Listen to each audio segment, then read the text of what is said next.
今年是韩国和美国同盟70周年，不过即马南韩的民众却对美国开始失去信心，因为讲北韩即马的军事武器是直透的进步。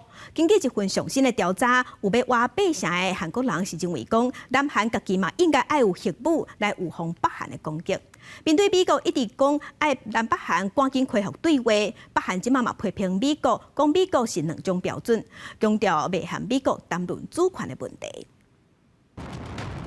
北韩二次宣布第3摆发射侦察卫星，引起4个国家惊觉。加上北韩今年定发射飞弹，南韩民众开始对美国防御承诺失去信心。路透社报道，相信民调有7个8成民众支持南韩有核武，也是敦促华府中心部署战术核武。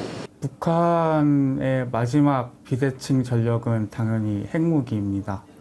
그렇기 때문에 우리가 핵무기까지 보유를 하게 된다면은 논리상으로는 북한이 더 이상 견줄 수 없는 유리한 고지를 선점할 수 있다고 생각을 합니다. 그렇기 때문에 안전함을 느낄 수 있을 것 같습니다.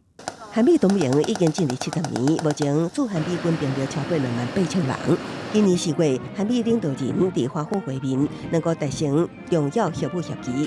美国答应定期部署朝鲜半岛战略资产，强化防御核惊能力。南韩同意继续遵守核不扩散条约。也不过随着北韩武器技术提升，美国国内政治激化加重，南韩百姓依然感觉不安。